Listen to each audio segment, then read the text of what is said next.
Unaangalia Yusuf Diwan Online TV.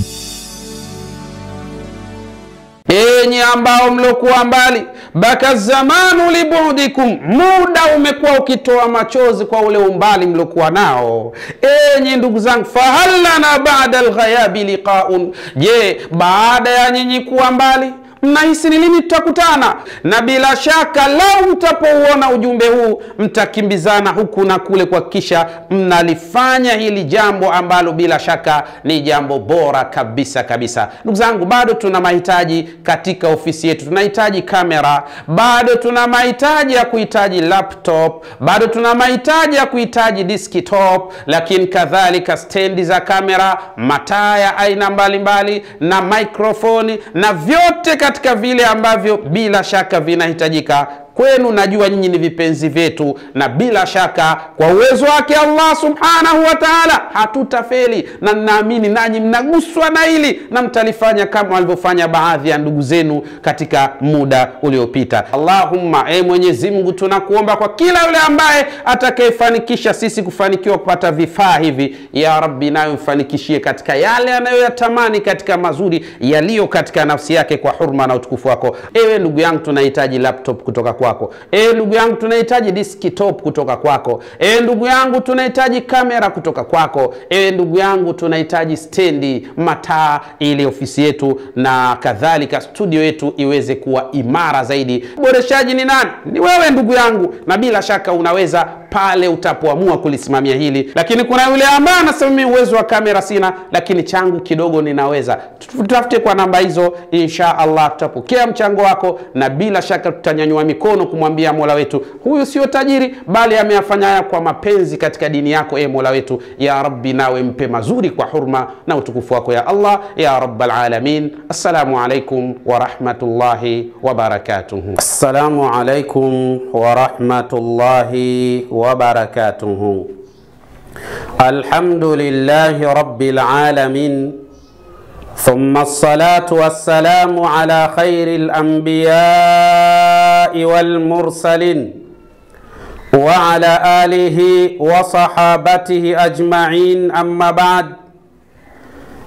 بعد يكم شكر الله سبحانه وتعالى na kuzihitaji ziada ya rehma na amani zimshukie kiongozi wa umma Bwana Mtume Muhammadin Mustafa sallallahu alayhi wasallam, mtume ambaye Allah subhanahu wa ta'ala anasema kupitia ndani ya kitabu kitukufu cha Qur'ani, anasema wama arsalnaka illa rahmatan lil alamin.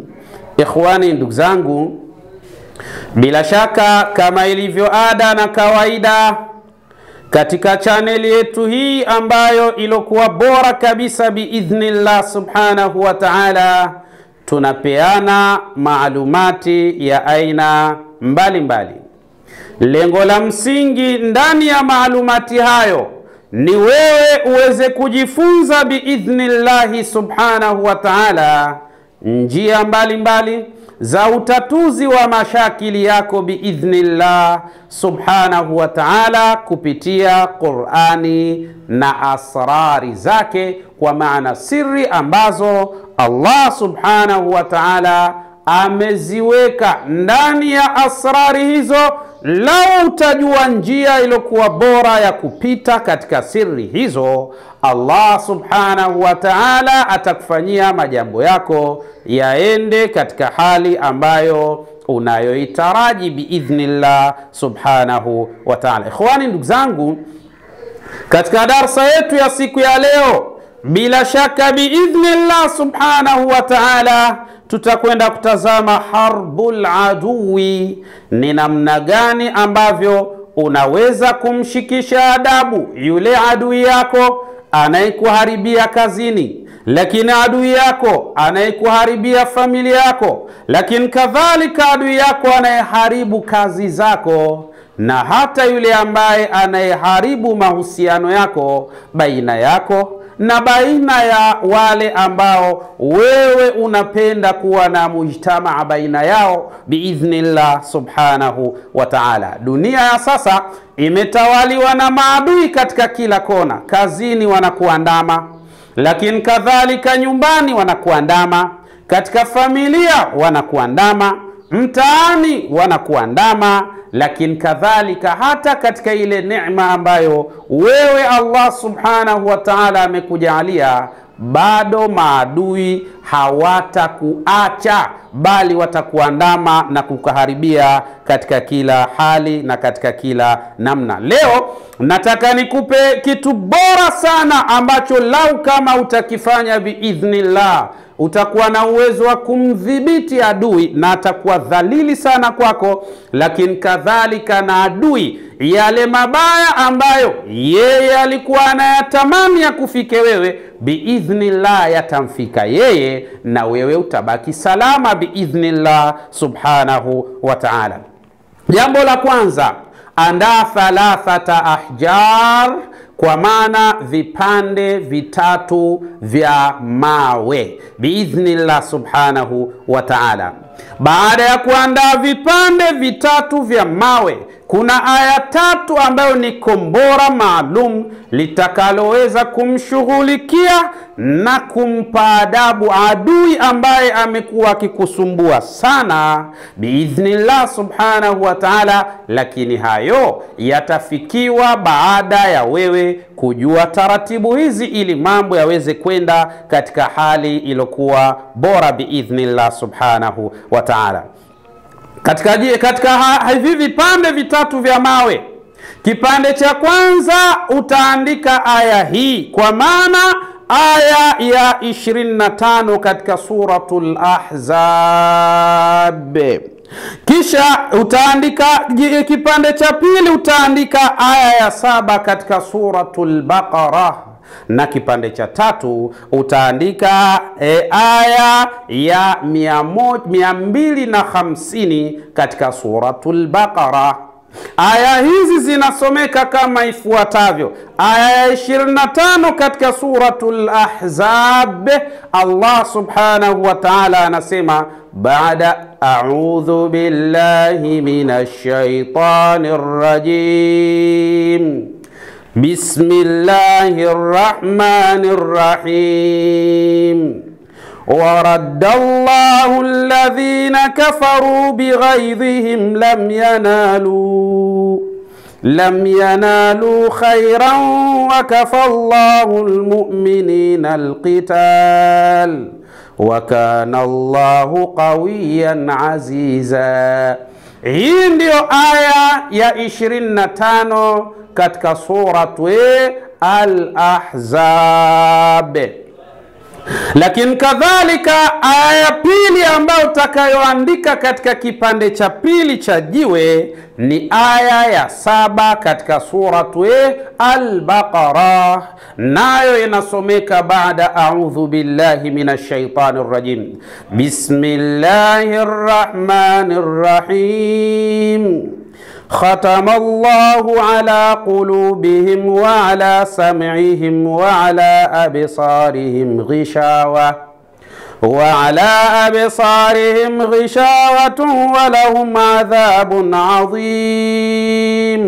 Hii ndio aya namba 2 ambayo utakayoiandika katika kipande cha pili cha jiwe biidhnillah subhanahu wa ta'ala, inayopatikana katika suratul Baqara, nayo ni aya ya 7 biidhnillah subhanahu wa ta'ala.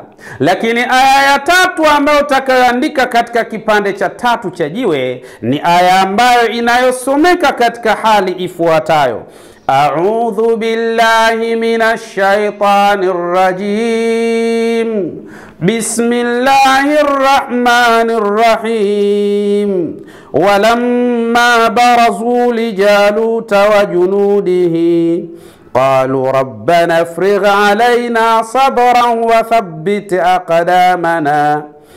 thabbit aqdamana wansurna ala alqawmil kafirin. Hii ndio aya namba 3 utakayoiandika katika kipande cha 3 cha jiwe, inayopatikana katika suratul Baqara aya ya 250 biidhnillah subhanahu wa ta'ala. Adui bila shaka anakwenda kuonja joto la jiwe biidhnillah subhanahu wa ta'ala. Ikhwani, ndugu zangu, ikiwa pale ulipo labda nyumbani au kazini au katika sehemu yako ya biashara au sehemu yoyote, yupo mtu ambaye huyo ni mwiba kwako, ni adui ambaye asiyekutakia mafanikio, ni adui asiyokutakia maendeleo, lakini kadhalika ni adui ambaye anatamani aone unadhalilika, lakini ni adui ambaye lengo lake ni kuona wewe mambo yako yanavurugika na hatimaye unakuwa ni mtu wa maajabu biidhnillah subhanahu wa ta'ala. Lao utakuwa adui huyu unalijua jina lake, umemaliza kazi. Na hapa ndipo pale penye usemi ambao unaosema alkalbu alladhi ta'rifu ismahu la yakhunuk, ya kwamba mbwa ambaye umelijua jina lake wallahi hawezi kusumbua biidhnillah subhanahu wa ta'ala. Ikhwani, ndugu zangu, ikiwa sasa unahitaji watu hawa wanaokufanyia uadui na wewe uweze kuwarejeshea uadui wao biidhnillah subhanahu wa ta'ala, na wao waone ladha ya kuwa wao ni maadui katika upande wako biidhnillah subhanahu wa ta'ala, fata utaratibu huu. Hapa ndipo naanza kutoa ilmu biidhnillah subhanahu wa ta'ala. Tunasema jambo la kwanza kabisa, asqit ismal adui. Jambo la kwanza kabisa, ewe ndugu yangu, lifanyie sakti jina la adui anayekusumbua au kusumbua familia yako biidhnillah subhanahu wa ta'ala. Tunaposema lifanyie isqati jina la adui yako, maana yake inatakiwa ujue hisabu zilizo sahihi zilizotokana na harufi zinazotamkiwa kwazo jina la adui yako biidhnillah subhanahu wa ta'ala. Mathalan, mfano pale kazini au nyumbani au mtaani au katika sehemu fulani ya mujtamaa wenu, idara fulani au kampuni fulani, kuna mtu ambaye yeye ni adui yako na ni hatari katika maisha yako, basi labda jina lake mtu huyo anaitwa Firauni mathalan. Kwa kuwa mtu huyo anaitwa Firauni, tunafanya isqati li ismihi, tunafanya sakti katika jina lake ili tupate taratibu ya namna ya kuzitumia aya hizi tatu ili naye kumpa joto la jiwe biidhnillah subhanahu wa ta'ala. Kwa maana fe ni 80, re ni 200, aini ni 70, wau ni namba 6 na nuni ni namba 50. Sasa hizi namba unazifanyia majmuu, kwa maana unazijumlisha 80 jumlisha 200 jumlisha 70 jumlisha 6 jumlisha 50, hisabu inakuja namba 396. 396 ndiyo namba iliyojumulisha au iliyojumuisha jina la mtu anayeitwa Firauni 396. Yani ukisema 396 kwa watu wenye maarifa ya isqat wanajua umetamka jina la mtu anayeitwa Firauni katika mazingira kama haya.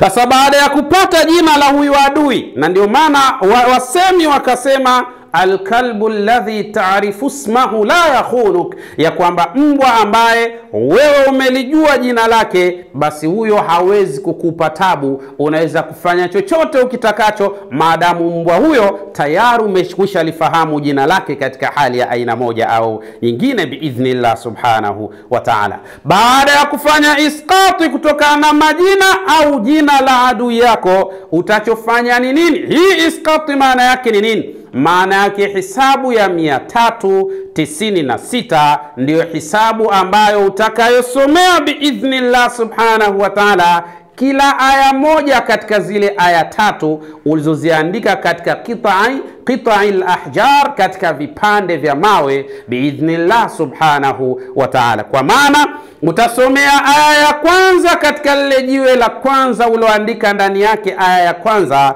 utasomea kwa hisabu ya namba 396 iwapo adui yako jina lake atakuwa anaitwa Firauni. lakini hisabu itabadilika kutokana na jina la adui. Labda adui yako anaitwa Hassan au anaitwa Peter au Johnny au nani, basi yani hisabu zitabadilika kutokana na jina na namba zinazotengenezwa kutokana na jina la muhusika, ili mambo yaweze kwenda katika hali iliyokuwa bora. Hapa tunatolea mifano ya mtu anaitwa Firauni ambaye hisabu yake ni 396.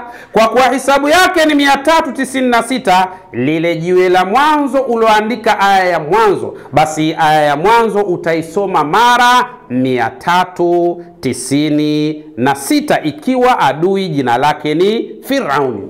Lakini wakati unaisoma wakati wewe unaisoma hii aya, basi lile jiwe liwe katika moto, tena moto uliokuwa mkali kabisa, wakati wewe unaendelea na taratibu za kumaliza hisabu hii biidhnillah. Kwa maana utaanza a'udhu billahi minash shaitanir rajim, bismillahir rahmanir rahim, ورد الله الذين كفروا بغيظهم لم ينالوا خيرا وكفى الله المؤمنين القتال وكان الله قويا عزيزا. ورد الله الذين كفروا بغيظهم لم ينالوا خيرا وكان الله المؤمنين القتال وكان الله قويا عزيزا. ورد الله الذين كفروا بغيظهم لم ينالوا خيرا وكفى الله المؤمنين القتال وكان الله قويا عزيزا. utakwenda mpaka mara 396 iwapo adui jina lake atakuwa anaitwa Firauni katika mazingira kama haya. Kisha baada hapo, thumma taqulu fi ra'si adadil aya, kisha ukishafika ile idadi ya 396 ikiwa adui anaitwa Firauni, hapo sasa utasema maneno haya mara 15. Utasema katika hali ifuatayo: Allahumma farriq jam'ahu wa shattit shamlahu وخالف بين كلامه سيهزم الجمع ويولون الدبر. اللهم فرق جمعه وشتت شمله وخالف بين كلامه سيهزم الجمع ويولون الدبر. اللهم فرق جمعه وشتت شمله وخالف بين كلامه سيهزم الجمع ويولون الدبر. hii utaisoma mara 15 biidhnillah subhanahu wa ta'ala. Aya ya kwanza utasoma maneno haya mara 15 biidhnillah subhanahu wa ta'ala. Lakini kadhalika biidhnillah subhanahu wa ta'ala, kisha baada ya kumaliza hisabu hiyo utaendelea tena na aya ya pili. Wakati huo lile jiwe liloandikwa aya ya pili ukiwa umeliweka katika naran hamia, kwa maana moto ulie mkali kabisa. Aya hiyo ya pili utaisoma pia kwa idadi ya 396 iwapo adui yako atakuwa ni Firauni. Utasoma kama ifuatavyo: khatamallahu ala qulubihim wa ala sam'ihim wa ala absarihim وعلى أبصارهم غشاوة ولهم عذاب عظيم. ختم الله على قلوبهم وعلى سمعهم وعلى أبصارهم غشاوة ولهم عذاب عظيم. ختم الله. Utakwenda hivyo mpaka itapofika hisabu ya mara 396 kama yule ambaye adui anayekufanyia uadui jina lake anaitwa Firaun. Kisha baada ya hapo wa fi ra'si, na unapofika katika rasi adadil aya, kwa maana ile hisabu ya mwisho ya aya, kwa maana 396, ukifika hesabu hiyo utasema maneno haya mara 15. Katika aya ya pili utasema maneno haya mara 12. Katika aya ya pili utasema maneno haya mara 12. Utasema Allahumma farriq jam'ahu wa shattit shamlahu wa khalif baina kalamihi sayuhzamul jam'u wa yuwalluna ad-dubra. Allahumma farriq jam'ahu wa shattit shamlahu وخالف بين كلامه سيهزم الجمع ويولون الدبر. Allahumma farriq jam'ahu wa shattit shamlahu wa khalif baina kalamihi sayuhzamul jam'u wa yuwalluna ad-dubura. Hii utaisoma mara 12 biidhnillah subhanahu wa ta'ala, kisha utamalizia na aya ya 3. Utaisoma kwa hisabu ya jina la adui. Ikiwa kama anaitwa Firauni adui yako, utasoma mara 396. Utasoma katika hali ifuatayo: wakati wale jiwe la aya ya 3 pia lipo katika moto, naran hamia, moto ambao ulikuwa mkali kabisa, biidhnillah subhanahu wa ta'ala. Utasoma katika hali ifuatayo: walamma barazu lijaluta wa junudihi qalu rabbana afrigh alayna sabran wa thabbit aqdamana wansurna ala alqawmil kafirin. Walamma barazu lijaluta wa junudihi qalu ربنا أفرغ علينا صبرا وثبت أقدامنا وانصرنا على القوم الكافرين. ولما برزوا لجالوت وجنوده قالوا ربنا أفرغ علينا صبرا وثبت أقدامنا وانصرنا على القوم الكافرين. Utasoma kwa hisabu ya jina la mtu ambaye yeye mtu huyo ni adui yako anayekuharibia kila nyanja ya mambo yako katika hali ya aina moja au nyingine. Kisha baada ya hapo, wa firasi adadil aya, unapotimiza idadi katika kuisoma aya hii ya iliyotokana na namba za jina la yule adui ambaye anayekuletea madhara katika hali ya aina moja au nyingine, utasoma maneno haya mara 15. Tumeona aya ya kwanza baada ya kufika katika idadi utasoma mara 15. Aya ya pili baada ya kufika katika idadi maneno haya utayasoma mara 12, na aya hii ya 3 baada ya kufika katika idadi utasoma maneno haya mara 15 biidhnillah subhanahu wa ta'ala. Utasoma katika hali ifuatayo: Allahumma farriq jam'ahu wa shattit shamlahu وخالف بين كلامه سيهزم الجمع ويولون الدبر. اللهم فرق جمعه وشتت شمله وخالف بين كلامه سيهزم الجمع ويولون الدبر.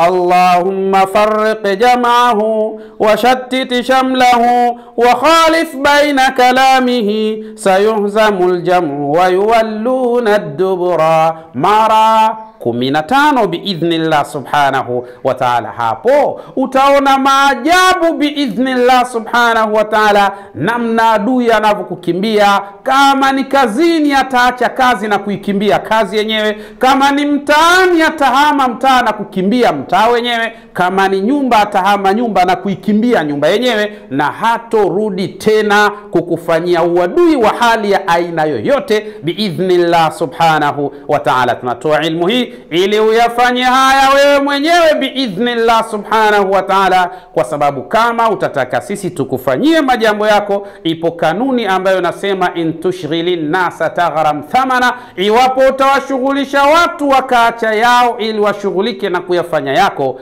bila shaka wala wasiwasi hautaepuka kulipa gharama za watu kuacha majambo yao na kushughulika kuhakikisha kwamba wanayafanya majambo yako katika mustawa na hali ya aina kadha biidhnillah. Kwa hiyo ewe ndugu yangu ambaye fata utaratibu huu kama tulivyoelekeza, lau kama utashindwa na ukaona hapana, nataka mwalimu anifanyie jambo hili, namba zetu ni hizo kama unavyoziona. Tutakupa utaratibu, ukiweza kukamilisha utaratibu huo insha Allah biidhnillah subhanahu wa ta'ala tutalifanya jambo hili, na kila aliadui ambaye amekuwa kufanyia uadui biidhnillah utakwenda kuona maajab na uwezo mkubwa wa kitabu kitukufu cha Qur'ani biidhnillah subhanahu wa ta'ala.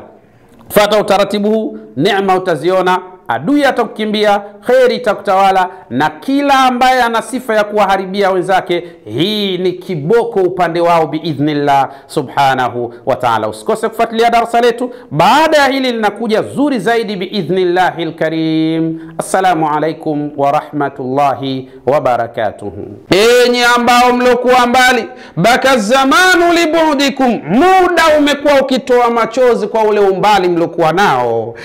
Enyi ndugu zangu, fahallana ba'da alghayabi liqa'un, je, baada ya nyinyi kuwa mbali mnahisi ni lini tutakutana? Na bila shaka lau mtapouona ujumbe huu mtakimbizana huku na kule kuhakikisha mnalifanya hili jambo ambalo bila shaka ni jambo bora kabisa kabisa. Ndugu zangu, bado tuna mahitaji katika ofisi yetu. Tunahitaji kamera, bado tuna mahitaji ya kuhitaji laptop, bado tuna mahitaji ya kuhitaji desktop, lakini kadhalika stendi za kamera, mataa ya aina mbalimbali na microphone na vyote katika vile ambavyo bila shaka vinahitajika kwenu. Najua nyinyi ni vipenzi vyetu, na bila shaka kwa uwezo wake Allah subhanahu wa ta'ala hatutafeli, na naamini nanyi mnaguswa na hili na mtalifanya kama walivyofanya baadhi ya ndugu zenu katika muda uliopita. Allahumma, Mwenyezi Mungu, tunakuomba kwa kila yule ambaye atakayefanikisha sisi kufanikiwa kupata vifaa hivi, ya Rabbi, nayo mfanikishie katika yale anayoyatamani katika mazuri yaliyo katika nafsi yake kwa hurma na utukufu wako. Ewe ndugu yangu, tunahitaji laptop kutoka kwako. Ndugu yangu, tunahitaji desktop kutoka kwako. Ndugu yangu, tunahitaji kamera kutoka kwako. Ndugu yangu, tunahitaji stendi, mataa, ili ofisi yetu na kadhalika studio yetu iweze kuwa imara zaidi. Boreshaji ni nani? Ni wewe ndugu yangu, na bila shaka unaweza pale utapoamua kulisimamia hili. Lakini kuna yule ambaye anasema mimi uwezo wa kamera sina, lakini changu kidogo ninaweza. Tutafute kwa namba hizo, insha Allah tutapokea mchango wako, na bila shaka tutanyanyua mikono kumwambia Mola wetu, huyu sio tajiri bali ameyafanya haya kwa mapenzi katika dini yako. Mola wetu, ya Rabbi, nawe mpe mazuri kwa hurma na utukufu wako ya Allah ya Rabbal alamin. Assalamu alaikum wa rahmatullahi wa barakatuh.